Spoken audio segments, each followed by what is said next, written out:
Hey everyone, welcome back. Today we've got two hearings to break down, and things start going off the rails almost immediately. In the first one, the defendant doesn't even step up to the podium. It's quick, chaotic, and honestly a bit hard to follow. But don't worry, the second hearing makes up for it. This time he walks right up to the MIC, giving us a crystal clear front row seat to every bizarre claim he decides to put on record. So settle in. Let's dive right in. Defenders right there. I can pick a name. Well, did the private attorney? Oh, now I remember. So we do need to bring him out. Yes. All right. When you're able in the next minute. Okay, if you can do it, let's bring Mr. Pierce out, please. He can be here or at the podium, whichever you prefer. Hey, Mr. Pierce. Good morning. When we last spoke, which was in mid-December, you were telling me that there was a lawyer you were planning on hiring, or your family was, someone, you were going to retain a lawyer. So, all right, we need to be moving your case forward, but I'm going to give you about a month. Now it's been actually almost a month and a half. I need an update from you, because if I look here in the system, still no entry of appearance, which says to me you have not hired someone. And so we need to have that conversation about, are you representing yourself? Am I appointing a lawyer to represent you, or what? I have some things that I got wrote down that I'd like to address. Well, we're going to start with my question, which is, are you hiring a lawyer, or should I? I'm American State National. I'm a representative myself. I can't be represented by attorney. I'm American State National. Okay. So you think you want to represent yourself? I don't have to. Because I'm not under the jurisdiction of the government. You can let me, I got stuff that wrote down, which is all tied in together. You let me sit my place down and read it all to you. So I'm going to let you do that. We're going to do that today. We're just not going to do it right now. I needed to get your update so I could figure out what else we were going to do today. And I'm hearing you say you're not hiring an attorney, but you also don't want an appointed one because, and you'll tell me later, you're an American national. I don't mean to use your words. You're going to tell me why you think you should represent yourself.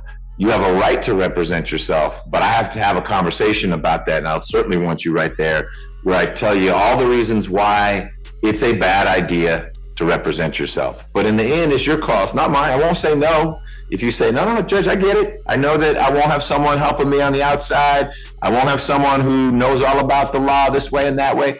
That's okay. It's a decision for you to make. But we're going to have that conversation on the record. And during that conversation, if there are things you want to tell me about the fringe on the flag and whether you're under the jurisdiction of whatnot, I'm happy to listen to that, and we'll go forward. But we're going to do that a little later this morning, okay?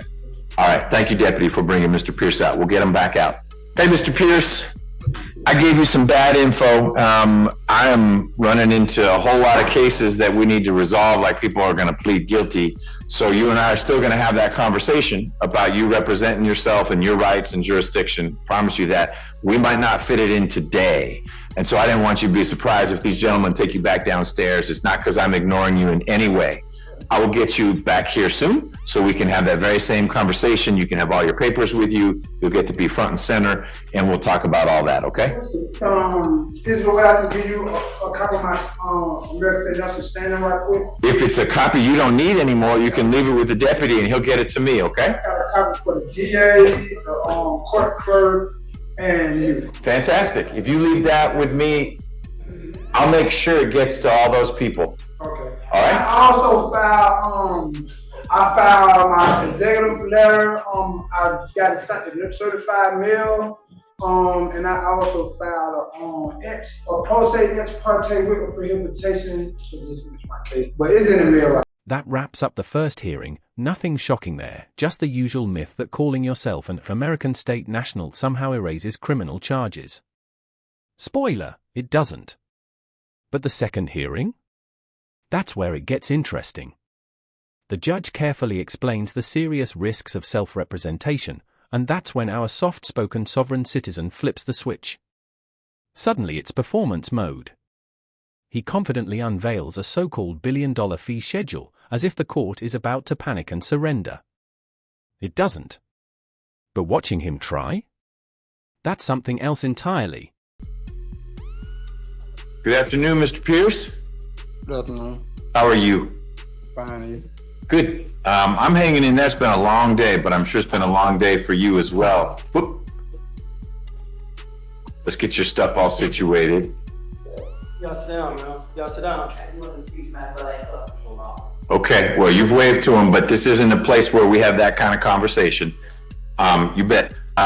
Mr. Pierce, when we were last together, we had a conversation about representation, and you told me that you wanted to represent yourself. You didn't want a lawyer appointed, and you weren't going to be hiring a lawyer.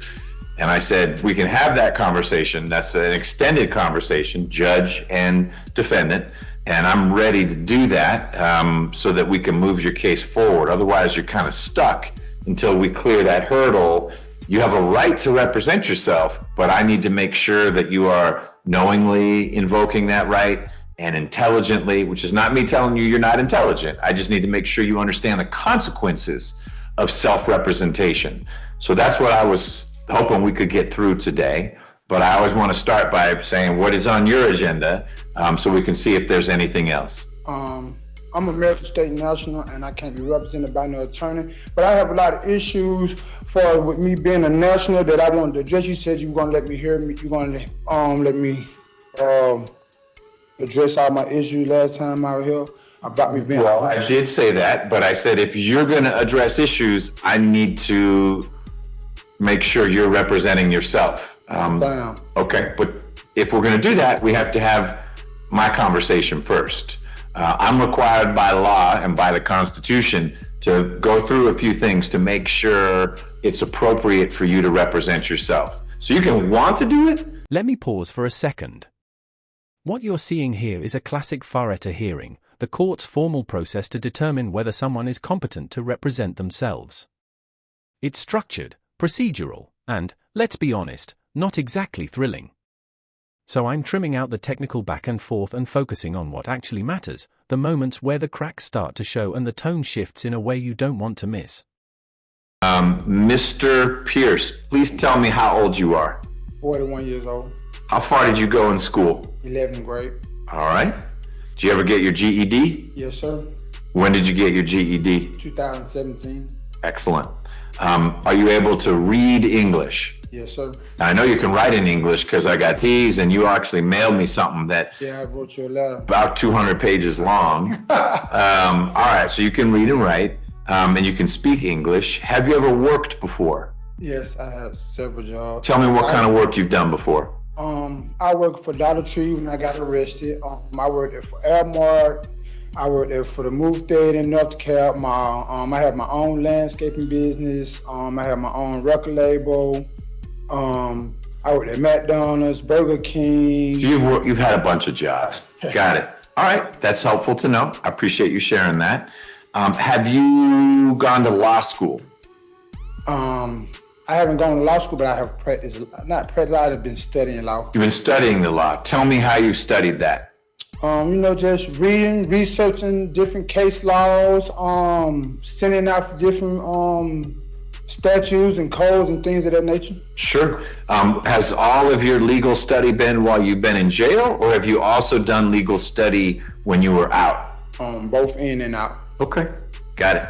Have you ever watched an entire criminal trial before, start to finish? I done been to trial before. So you've watched one then? Yes. Okay. What was that trial about? Armed robbery. The 10 years I just did for armed robbery. So you were charged with armed robbery, Yeah. and that case went to trial. Yes, sir. So you were there from jury selection all the way through verdict. To closing argument. I stopped before closing arguments and took 10 years. Oh, you pled guilty. Yeah, I Got it. tried right before they were finna come out for closing argument.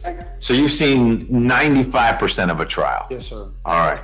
You ever watched a trial on TV? Yes, sir. What kind of trial? What that movie that's so called? Law and Order. Okay, you've seen that kind of stuff. So you've seen the made-for-TV stuff. Right. But you've been in a real one. You were a participant in a real trial. Yes, sir. How long ago was that trial? 2016. Where? Here. Fulton County. Yes, sir. Who is your lawyer? Kevin Farm, he's a judge now. He is. That's a small world. Yeah. All right. Have you ever represented yourself in a criminal or a civil case before? No, I haven't. This would be your first time. Yes, sir. Got it. Have you ever gone to a doctor or a counselor to get treatment for any mental health issue? No, sir. Depression or bipolar or anything? No, sir. Okay. Tell me why you think you would do a better job representing yourself than a trained lawyer who went to law school and has done trials before would do. Because by me being a misconceptional, a lawyer only subject me to the jurisdiction. So hold on 1 second. Yeah, you got it. So the court reporter needs to be able to take down what you're saying. What you're saying is important. So just don't rattle the change, and then she'll be better able to hear you. So you were telling me by being an American state national, and by me being a national, I can't be represented by an attorney because attorney. No, that's not how this works. The state has jurisdiction for one very simple reason: the alleged crime took place in Georgia. Under Georgia law, if a crime happens, even partially, within the state, you answer to that state. It's that straightforward. If your self-declared American state national label somehow overrides that, feel free to demonstrate it. Go ahead, have the cuffs removed and walk out under your own authority. We'll wait. So my question was a little different. I hear you. But my question is, why do you think you would do a better job than a lawyer? It sounds like you may think a lawyer would do a better job, but you don't want a lawyer because you're worried that would subject you to the jurisdiction of this court. I know for a fact it is subject me to the, because a lawyer is as an officer of the court, and by them being an officer of the court, it automatically subject me to the court's jurisdiction. Okay, well, indulge me for a minute and assume, you may think I'm wrong, but assume that I've decided that you are subject to the jurisdiction of the court. And you say, Judge, you're wrong. Okay, but I get to make the decision initially, and then you go to the Court of Appeals and they'll say McBurney was right, McBurney was wrong. But if I've decided that this court has jurisdiction over you and this case and your co-defendant, do you want me to appoint you a lawyer because you're stuck here anyway, or you still want to represent yourself? I still want to represent myself because I'm not under the court jurisdiction. No chains. Okay, my bad. My apologies. I'm not under the court jurisdiction, and I've been studying it long enough. Almost my whole family is nationals, and we know pretty much a lot about it, and we know for a fact the only way I could be subjected to a court jurisdiction is through a lawyer, because the birth certificate is a void contract, and through that contract, the birth certificate contract is what makes me subjected to the court jurisdiction. Okay, I'm gonna stop you again, not because I'm disagreeing with you. I am disagreeing with you, but we don't need to resolve that right now. I want to keep going with the discussion about representation, before I get to the next question about the consequences of self-representation, if we fast forward and play this out, eventually you are either going to be pleading guilty in this case or you're going to trial. You're going to disagree about jurisdiction. I'm going to be very respectful and say, you know what? I hear you, Mr. Pierce, and you don't think I have jurisdiction or this court has jurisdiction over you. And I may be wrong about that, but we're still moving forward. Here comes a jury. We're going to do the trial. And so we'll go through that whole process. And I may be told I'm wrong by the Supreme Court, and then I'll have to fix that, and I will fix it. But there'll be this trial. You're going to want to represent yourself even though we're going forward with it. Yes. Okay. Do you know what you're charged with in the indictment? No, I haven't had. I know what I'm charged, but I haven't had nobody come talk to me about nothing. I don't know what's going on. I don't know. Well, that's because you said you don't want a lawyer. And so this is what we're getting into. No one's going to come talk to you about what's going on. I'll make sure you get the discovery, the paperwork in the case. And when would I? It's complicated. We can get you the paper stuff pretty soon. Okay. But if I'm making this up, I don't know what's in the case. But if there's video, let's say there's surveillance video, I can't give you that at the jail. That's on a disc. What are you going to do with a disc at the jail? You can't watch that. You don't have a way to watch that. I mean, I would be signing a private investigator too, right? By me representing myself? Nope. You don't get an How would I investigator. do my investigation? That sounds like a problem of your own making, especially since you insisted on representing yourself. You dismissed your legal safety net, grabbed the wheel, and decided to steer this case alone. Now you're realizing the road isn't as simple as you imagined. The court isn't obligated to rescue you from a decision you chose to make. You don't, I mean, that's a reason to say, you know what, I will take a lawyer because that lawyer will have an investigator, and that investigator, But can I hire my own private investigator? with your money, if you got money for it, you can hire anyone you want. But I won't be providing you money to go hire an investigator because you're saying I'm handling it myself. I got this. Mr. Pierce has it, which means your family would be, they could be helping you, or an investigator or something like that. Or there may be some way, and I can't teach you how to do it, where you could petition to get funds for an investigator, but that's not for today. One of the consequences of representing yourself is there isn't someone who comes and sits down with you and say, let's look at this discovery. Man, the way the police handled that looks like that's a problem to me. I've been a lawyer for 20 years. I've never seen a police officer do that.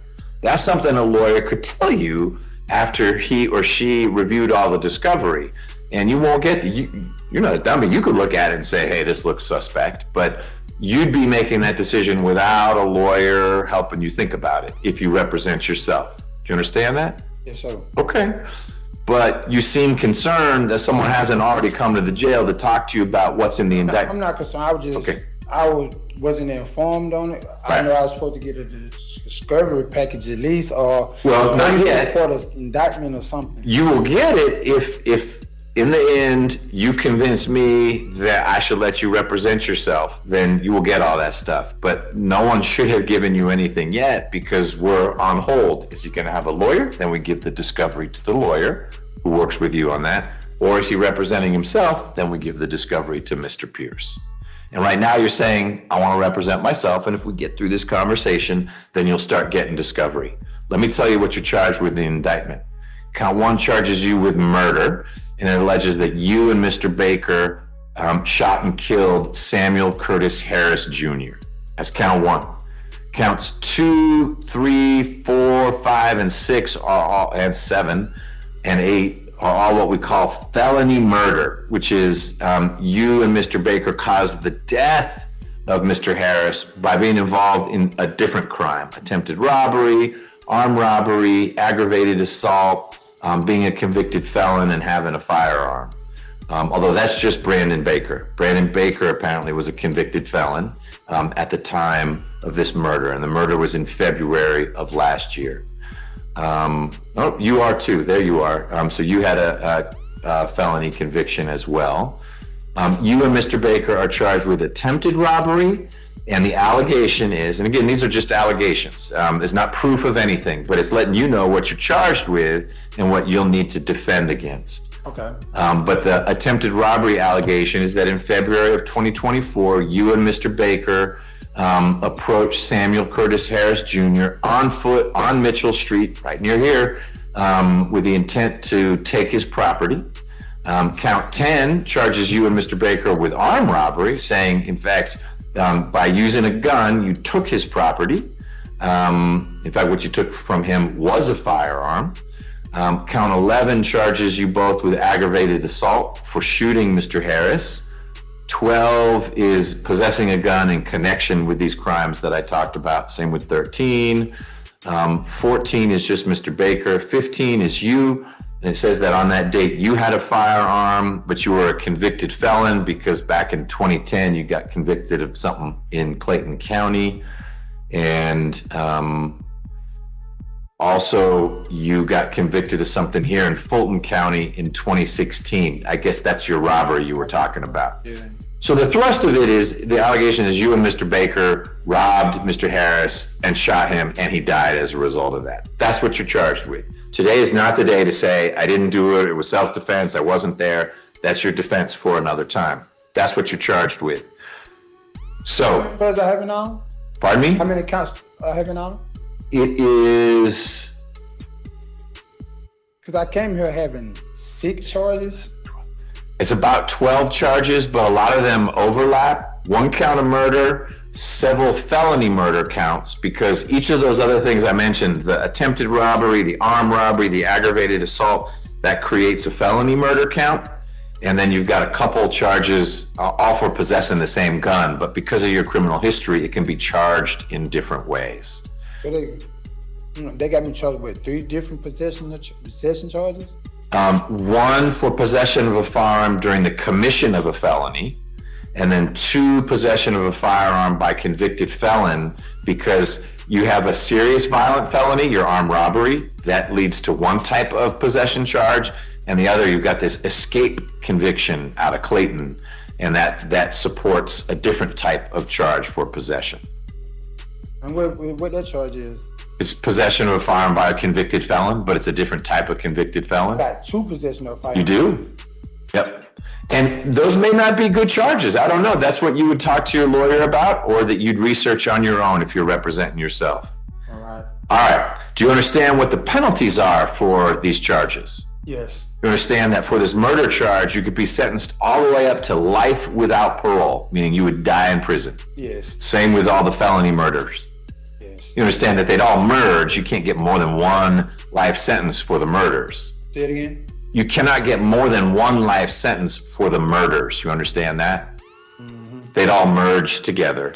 But depending on how the case played out, armed robbery also, you could be sentenced up to life in prison. You understand that? Right. Okay. And then the other offenses, they're lower sentences, but still serious. But the big one is murder with the possibility, not the guarantee, but the possibility of life or life without parole. You understand that? Wait, did you just call yourself a citizen? After spending this entire hearing arguing that you're separate, exempt, and outside the system? Interesting choice of words. The moment the pressure rises, the identity you've been rejecting suddenly slips back into place. United States citizen. Well, I'm not trying to trick you. Were you born in the United States? I'm not a United States citizen. I'm a American state national. Okay. Tell me where you were born. I was born at a Grady Hospital. All right, a Grady baby. That's all I need to know. There are a bunch of questions I can skip if you were born at Grady Hospital. If I decide that it is appropriate for you to represent yourself, do you understand that you don't get to change your mind partway through the trial? What you mean? Well, here's an example. In your armed robbery trial, you were able towards the very end to say, you know what, I want to plead guilty. I want to switch it up. I'm going to plead. Let's take this away from the jury. If you go to trial as your own lawyer and we get partway through and you realize, dang, this is harder than I thought. I don't really know what I'm doing. You don't get a call, a timeout, and say, Judge, find me a lawyer. Oh, yeah. If we start representing yourself, we finish representing yourself. Start to finish, you understand? Okay, so if I represent myself, later on down, I can't have my family hire me a lawyer. That's different. That's different. I wouldn't appoint a lawyer. Okay. You could bring in a hired lawyer whenever you want, knowing that if we're in the middle of trial, you could bring someone in, but we're not going to pause the trial. That person would have to jump down next to you and say, I'm ready to go. That person couldn't say, well, I need a week to get ready. But you'd be telling a lawyer, this is a strange assignment. You're going to come represent Mr. Pierce, and he's actually on day 2 of the trial. But some lawyers might be willing to do that. So yes, your family could hire a lawyer tomorrow, next month, next week, next year. Hopefully we'll be done with your case before then. But what you could not do in the middle of trial is say, Judge, I quit. You need to go get me a lawyer. Understand? Okay. Do you understand that in almost every instance, self-representation, you being your own lawyer, is a bad idea? That's personal opinion, right? It is a personal opinion. I'm giving you my opinion. I think it's a bad idea. You're facing the possibility of life without parole. You don't have a high school diploma, let alone legal training. There's no courtroom experience, no foundation in criminal procedure, nothing. I could list a dozen reasons why self-representation is a disaster waiting to happen. What I still can't find is one solid reason why you believe it's a smart move. And right on cue, here comes the speech, the long, rehearsed monologue clearly practiced for years. Get ready, because we're entering peak nonsense territory. Facepalm protection recommended. Please share with me the things you want to get on the record. Your Honor, Let the record reflect that I am American State National, which is a private American. I am here on a special appearance to administer the affairs of the All Caps Trust. I am the living man, Ricky DeMond Pierce, and not the All Caps legal fiction, corporation, or dead entity. I stand on the land and soil jurisdiction, and that's the highest jurisdiction on the man. This is my oral request of me changing the court's jurisdiction over me here today. I have not contracted with the court in any kind of way, and I don't plan on contracting with the court in the near future. I have been forced to come here against my will and God-given rights under threats enforced by your government officials, which is kidnapping. Your courts have no jurisdiction over me, and I stand on the land and soil jurisdiction to have proof of it when I came to court on January the 30th, 2025. Your courts, plus in Louisville versus Motley, if any tribunal finds absent of proof of jurisdiction over a person and subject matter, the case must be dismissed. Your court's jurisdiction is the jurisdiction of the sea, which is the Admiralty and Maritime Laws, which is also a military tribunal, and these courts are known as a ship of war, a privateer, or a battleship. I am under public law, which is common law, which is also the law of the land, natural law, God's law. I have God-given rights that can't be violated, and the courts are under Admiralty and Maritime Laws, which is a foreign law to sea jurisdiction. See Article 3, Section 2 of the United States. This argument never fails to confuse me. I've read Article 3, Section 2 of the U.S. Constitution. Yes, it references maritime and admiralty law. Nowhere does it say that courts are limited to that jurisdiction. And if you keep reading, especially Clause 3, it clearly states that criminal trials are held in the state where the crime occurred. So the very constitutional text being cited doesn't support the claim at all.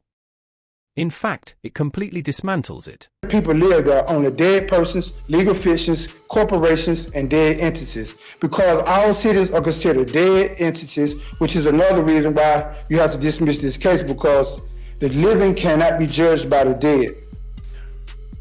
Another problem the courts have, because my God-given right says I have to be tried amongst my peers and a jury of living people, which is American State Nationals, and also can't happen because our nationals is not under the court's jurisdiction and will not show one order because they hold a higher jurisdiction.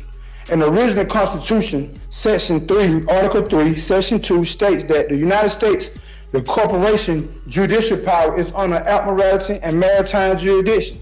And I am under the land and soil jurisdiction, and I have gave courts proof for this when I came to court January the 30th, 2025.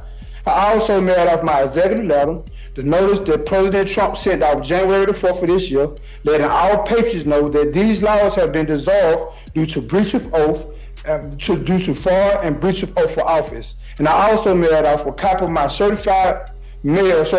I mailed off certified mail and have been received. I am also requesting your oath of office, Your Honor. The notice that Trump sent out goes as follows. Notice to patriots, date January the 4th, 2025. This is to inform all patriots that effective immediately, our government and government corporations are hereby dissolved due to breach of oath. Additionally, our statutory and foreign laws are also dissolved.